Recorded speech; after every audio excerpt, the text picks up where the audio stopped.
अस्सलामु अलैकुम रहमतुल्लाहि व बरकातुहू। प्रिय साथियों एवं प्रतिष्ठित सज्जनों, इस वीडियो के माध्यम से हम इस्लाम धर्म की विशेषताओं के प्रति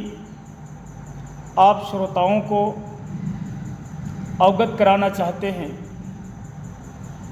इस्लाम धर्म वस्तुतः मानव जाति को इस बात की ओर आमंत्रित करता है कि वो एक ईश्वर में आस्था रखें,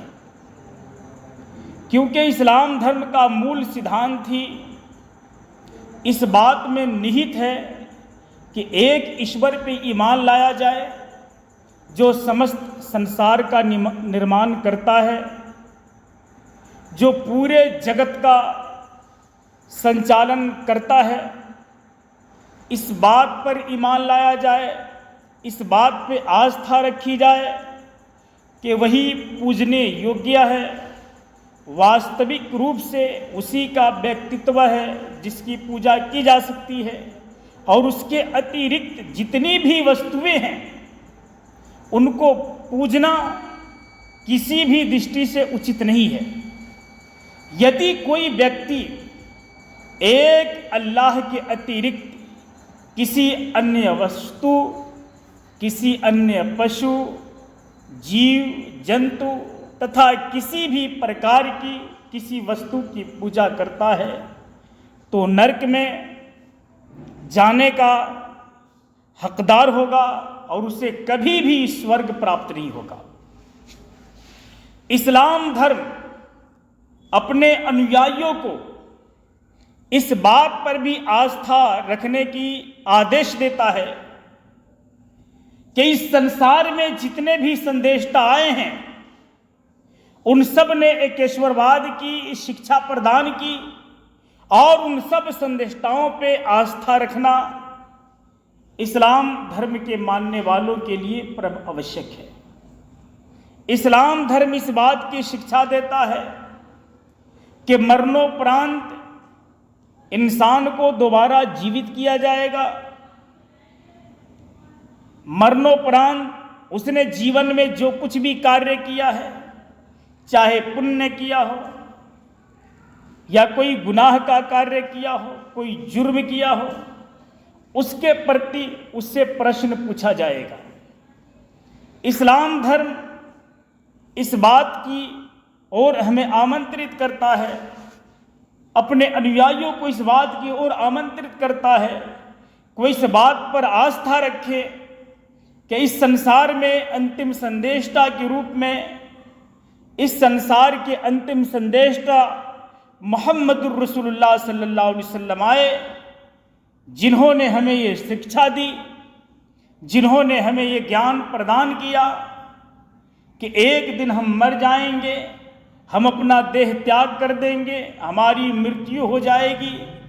मरणोपरांत हमें फिर दोबारा जीवित किया जाएगा और हमसे हिसाब किताब लिया जाएगा। इस्लाम धर्म विशेष रूप से इस बात की शिक्षा प्रदान करता है कि इस धरती पे जितने भी संदेष्टा आए, सब के सब ने केवल एक ही बात की दावत दी कि लोगों एक ईश्वर की पूजा करो, और उसके अतिरिक्त जितनी भी वस्तुएं हैं जिनको लोगों ने अपना पूज्य बना रखा है उनसे पृथकता बरतो, उनसे अलहदगी इख्तियार करो,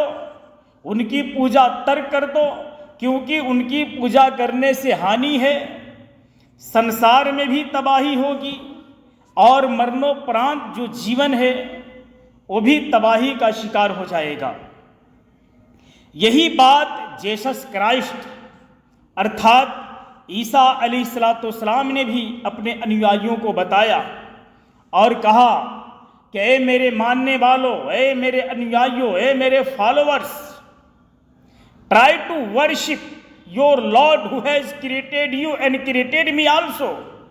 कि तुम लोग उस ईश्वर की पूजा करो जिसने मुझे पैदा किया है, जिसने तुम्हें पैदा किया है, जिसने समस्त जगत को पैदा किया है। तो मेरे भाइयों,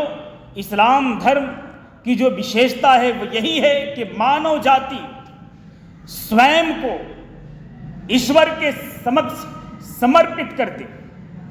उसका हाथ भी ईश्वर के लिए, उसकी आंख भी ईश्वर के लिए, उसका जीवन भी ईश्वर के लिए, उसकी मृत्यु भी ईश्वर के लिए, उसका जीना और मरना सब उसके लिए, उसका शीश भी झुके, उसका सर भी झुके तो केवल एक ईश्वर के सामने। और ये घोर अपराध है, ये बहुत बड़ा जुर्म है कि मानव जाति जिसको ईश्वर ने पैदा किया है उसको छोड़ करके किसी अन्य जीव जंतु, किसी अन्य महान व्यक्ति, किसी अन्य प्रतिष्ठित व्यक्तित्व की पूजा तथा अर्चना करे। तो हमें इस्लाम धर्म ये पाठ पढ़ाता है कि केवल हम लोग एक ईश्वर की पूजा करें, एक ईश्वर में आस्था रखें। हमारा ये विश्वास होना चाहिए, हमारी ये दृढ़ आस्था होनी चाहिए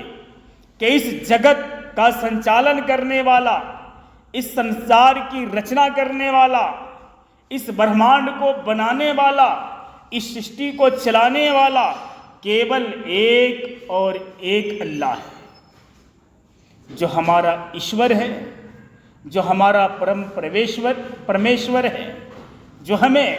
आजीविका का साधन प्रदान करता है, जो हमें खिलाता है, जो हमें जीवन देता है, जो हमें मृत्यु देता है। इसी प्रकार इस्लाम धर्म हमें ये शिक्षा प्रदान करता है कि जितने भी ईशदूत हैं, अर्थात जितने भी फरिश्ते हैं, उन पर ईमान लाया जाए। मरणोपरांत दोबारा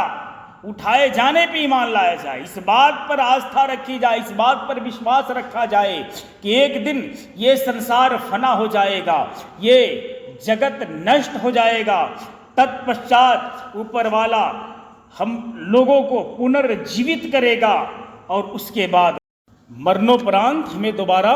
जीवित करेगा। हमारे कर्मों के अनुसार हमें फल प्रदान किया जाएगा। यदि हमने पुण्य कार्य किया है तो उसका हमें फल प्राप्त होगा, यदि हमने घोर अपराध किया है तो उसी के अनुसार हमें दंडित भी किया जाएगा। मेरे भाइयों, इस्लाम धर्म में प्रवेश करने का एकमात्र द्वार ये है कि कोई भी व्यक्ति इस्लाम धर्म स्वीकार करने से पूर्व ला इलाहा इल्लल्लाह मुहम्मदुर रसूलुल्लाह पढ़े, इन शब्दों को उच्चारित करे। इसका अर्थ यह है कि अल्लाह के अतिरिक्त कोई वास्तविक पूज्य नहीं है और मोहम्मद सल्लल्लाहु अलैहि वसल्लम अंतिम संदेष्टा है। इन शब्दों को उच्चारित करने के पश्चात एक व्यक्ति इस्लाम धर्म में प्रवेश कर जाता है, और जो आदमी इस्लाम धर्म में प्रवेश कर जाता है वो अल्लाह रब्बुल आलमीन का चहेता हो जाता है, और इंशाअल्लाह ये अल्लाह का वादा है, ऐसे व्यक्ति को अल्लाह रब्बुल आलमीन स्वर्ग प्रदान करेगा। इस वीडियो के माध्यम से मुझे यही संदेश आप लोगों तक पहुंचाना था। मेरे भाइयों, इसका सारांश ये है कि इस्लाम धर्म हमें जो है पूर्ण रूप से अल्लाह के समक्ष समर्पित करने का संदेश देता है। इस्लाम धर्म हमें ये कहता है कि जितने भी संदेष्टा हैं उन पे विश्वास रखा जाए, अंतिम संदेष्टा मुहम्मदुर रसूलुल्लाह सल्लल्लाहु अलैहि वसल्लम को माना जाए कि इनके बाद अब कोई भी संदेष्टा आने वाला नहीं है। और इस्लाम धर्म में प्रवेश करने के लिए जो महत्वपूर्ण शब्द हैं वो ये है ला इलाहा इल्लल्लाह मुहम्मदुर रसूलुल्लाह। इसे उच्चारित करने के बाद जो है इस्लाम धर्म में प्रवेश किया जाए, इससे हमें सफलता प्राप्त होगी, हमारी दुनिया भी संवर जाएगी और मरणोपरांत भी हमें स्वर्ग प्राप्त होगा इंशाअल्लाह।